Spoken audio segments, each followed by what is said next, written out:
Welcome to another episode of Life and Whiskey. As always, I'm Jordan, and today we are going to look at the classic Bulleit Rye. For many people, this is the introductory into ryes.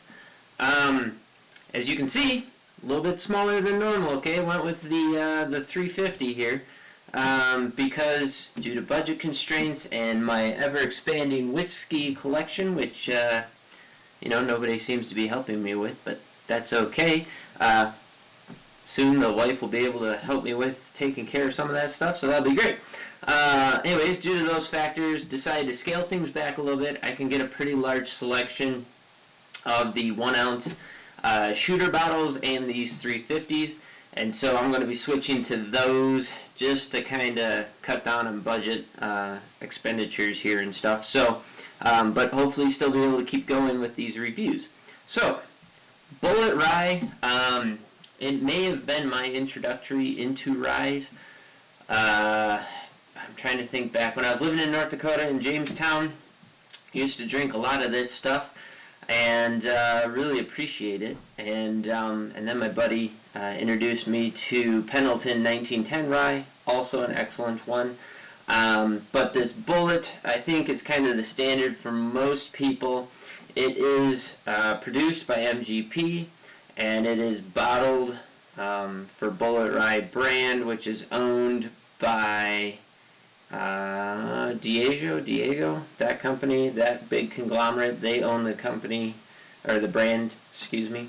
And so, Bulleit Rye, straight American rye whiskey. Sorry, this is a 375, not a 350. I misspoke on that one. It is 45% ABV, or 90 proof.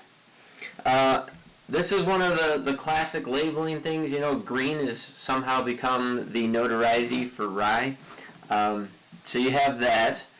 As far as pricing goes, where I am at, a 750 is going to cost you about $27.50. Excuse me, 59 cents. And this 375 cost me $12.59, so roughly half the price. Actually, I think this ends up, if I do the math quick, being slightly cheaper. So this might be the better way to go. Let's open her up. Sorry, this is the first video of the day. It's early in the morning. Still don't have all my stuff in order here. And I have no tasting notes on this, so we're just going to taste this one straight up. Go into it blind. So you guys can see how that goes for me. It is June 12th. My last video has just dropped today that I did my last batch of videos. I'm going to do a bunch more here today, and then I'm going to get those posted up. And those will be dropping in the next couple of weeks, so hopefully you enjoy those. So right on the nose, I get this sweet floral eucalyptus. This is kind of headed down that Sazerac direction. Not very much spice.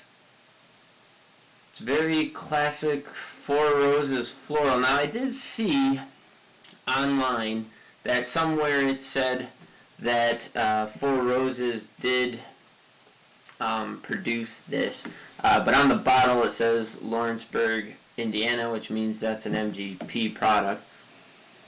But it kind of has that floral Four Roses Buffalo Trace note in there, but definitely heavy on the eucalyptus, a little bit of licorice, pretty light on spice and herb, and kind of a sweet smell to it. The alcohol is not really in there at all. 45%. For a lot of people who are accustomed to drinking 80 proof, maybe that might be a little bit bitey, but I'd say by and large it's on the small side of things for proof. This one doesn't smell very alcohol forward.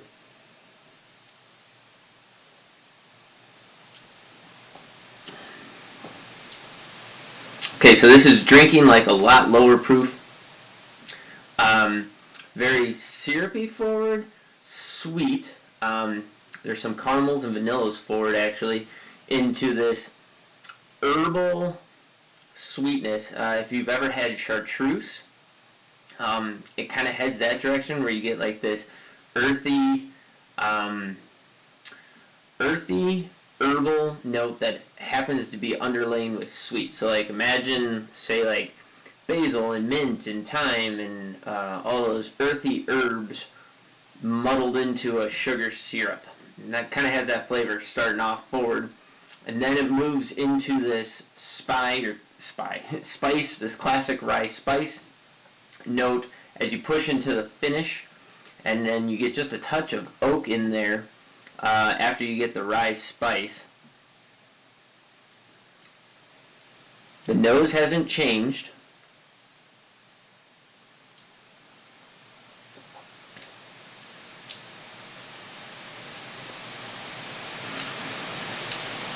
So it pushes into those, I mean, it has a sweet undertone all the way into the very end. The very end has a dry, slight oak finish, a little bit of black pepper and ethanol bite in there.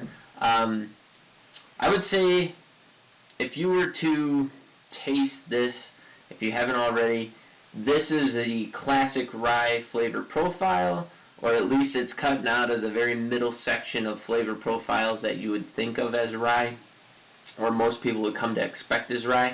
It is quite delicious, I think, and I highly encourage people to go out there and use this one maybe as an entry. It's a great mixer if it's not quite up your alley. But yeah, many a days have been spent drinking this, and it's just a good one to share with people. Most people who aren't even rye fans can even appreciate this one. So definitely go ahead and check that out. Again, as always, in the comments below, please let me know what you can find a bottle of Bulleit Rye for in your area.